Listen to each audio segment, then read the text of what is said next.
Oh diddly-dee, a leprechaun put a bum in me potato, ah! Now with all the Irish people having been disgusted and left, we can start.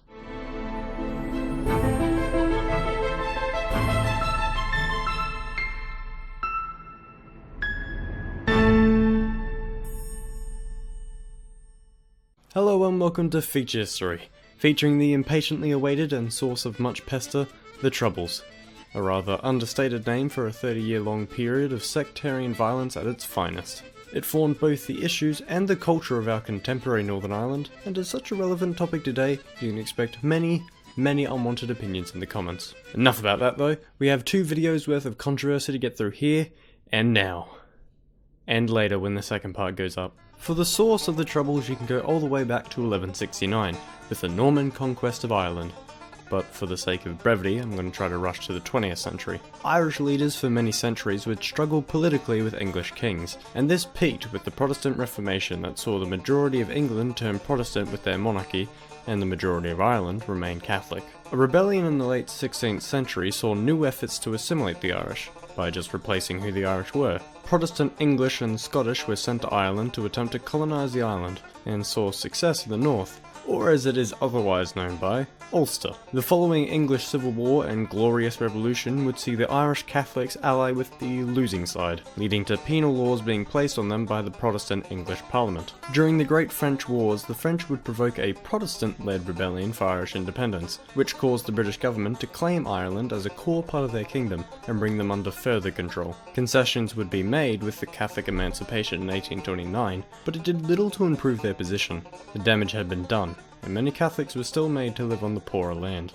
A turning point would be the decimation caused by the Irish potato famine in 1845. 1 million deaths exacerbated by British mismanagement caused the Irish to demand for an Irish Parliament.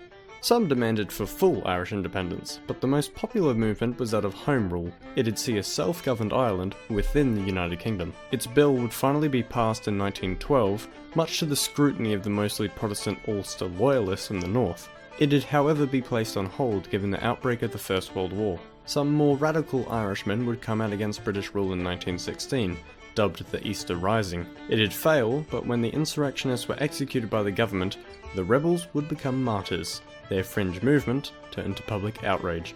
73 members of the Irish Republican Party, Sinn Féin, would be elected to the British Parliament in 1918, and would refuse to attend the Parliament in London, instead choosing to form an Irish Parliament in Dublin in 1919. This action would spark the War of the Independence that saw the Irish Republican Army brought together to fight for, well, an Irish Republic. The Anglo-Irish Treaty drawn up in 1921 would see a partitioned Ireland, one to be split between the mostly Catholic nationalist South and the mostly Protestant loyalist North. However, there was a catch, as there was a significant Catholic minority present in Northern Ireland. There was also a substantial amount of people generally not pleased with the treaty, refusing to recognise the compromised Irish Free State, and certainly refusing to recognise a British Northern Ireland. The stem of the IRA would break off as the anti-treaty IRA and fight in a civil war, only to be put down in 1923 and have the Free State be affirmed. These wars had caused a drift in Northern Ireland. The Protestant majority now suspected and occasionally feared the Catholic minority, who had grown to see the Protestants as oppressive and tyrannical.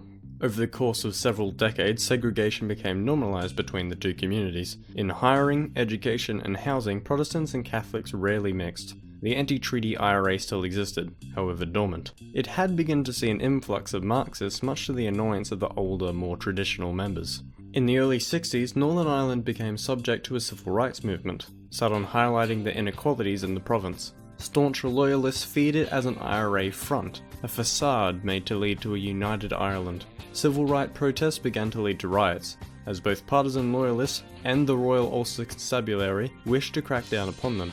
This led to a great number of Catholics rejecting the RUC's authority, attempting to create their own institutions, as seen in the self-declared autonomous area of Free Derry. Tensions had been rising steadily since 1966 and would climax in '69. A Protestant parade was set to move through a Catholic area of Londonderry, or whatever you want to call it so you don't get mad. Protestants and Catholics would initially begin slinging any old crap at each other, leading to clashes. As the police moved in to crack down, battles erupted. This is known as the Battle of the Bogside. Hundreds of police and civilians were injured in the riots. and the officers of the constabulary would be pushed from the Bogside area. By the third day of rioting, things had become intense, and the Northern Irish Prime Minister requested British troops to relieve the officers. A battalion would intervene as a neutral force to separate the residents from the police and bring an end to the battle. With the news of the battle spreading quickly, agitated Irish nationalists began to break out in protest, and the Ulster Loyalists, fearing a total uprising, began to clash with nationalists, causing widespread violence across Northern Ireland. With an overwhelmed and accusedly biased constabulary not of much help, the British Army would have some serious trouble maintaining law and order. The army had initially been welcomed as a neutral force into the Troubles. The nationalists and loyalists both believed the army was there to protect them from the other. As the violence continued, however, some nationalists began to believe too little was being done to quell the violence against them. The divide in the population was clear, but beneath the surface another divide had formed. In the IRA, the traditionalist Republicans broke away from the Marxist bunch due to the perceived unwillingness of their leaders to protect nationalist communities. This new provisional IRA would soon dwarf its paternal organisation. They had though inherited a crumbling support. Few wanted the help of a paramilitary gang. This changed when in the Battle of St. Matthews in 1970, the local IRA beat back an armed loyalist mob in a shootout, serving to guard a Catholic nationalist enclave. It was a significant propaganda victory for the organisation. The British Army looked to disarm this violence. It would enter the infamous Falls Road area of Belfast, a nationalist stronghold, to seize arm dumps. They were thorough and harsh in their action, doing a significant disservice to their reputation. In the Falls Curfew, the army would come under harassment from both the IRA and angered residents, leading to the unfortunate death of 4 civilians. In August of 1971, the British Army and RUC would undertake Operation Demetrius, which sought to intern paramilitary members. However, their list held a strong nationalist bias, and the operation itself was subject to fumbles, leading to an upsurge in reactionary violence. Those interned reported torture. 2 IRA members were killed, 2 soldiers had also been killed, not to mention 20 civilians. It wasn't a good look, to say the least.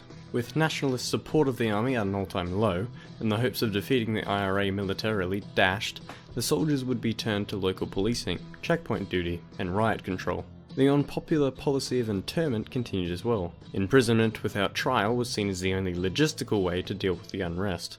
In January of 1972, both the army and the police were deployed to oversee an anti-internment march in Derry. British paratroopers were present, and they had been despised for their role in killing 11 people during Operation Demetrius. Small groups began to lob rocks at the paratroopers, provoking the paratroopers to open fire in return. The crowd would quickly devolve into chaos. 28 people would be shot and 14 died. Given the circumstances of their deaths, the paratroopers were decried for their actions, and the British Army at large felt the ire of the nationalists, Catholics and more. In what would become known as Bloody Sunday, it had put a definite end to any idea of a honeymoon.